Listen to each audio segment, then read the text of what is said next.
But first of all, let me just tell you, Samira, it's a pleasure to be back on stage, especially with my old comrade, Foreign Secretary Jaishankar, and with one of Europe's great leaders. And as the Prime Minister and I were discussing backstage, the U.S. is actually doing more for NATO.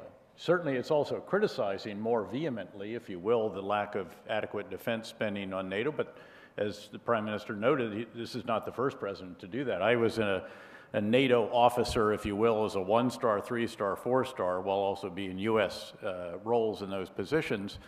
And I saw successive presidencies, 3 actually, criticize, again, the lack. When the U.S. is spending more than double all of the other NATO countries put together on defense, there is an issue.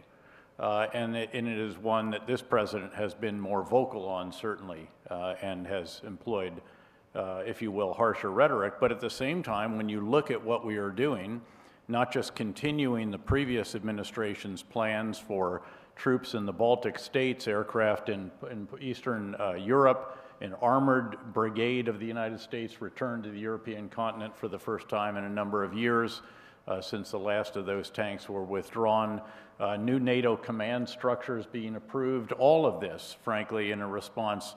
Let's keep in mind, if you will, that Vladimir Putin is the greatest gift to NATO since the end of the Cold War. And it has provided a new reason for living, if you will, for NATO. And indeed, the U.S. is continuing to be, I think, the backbone in many respects of the force, not just there, but in other places around the world.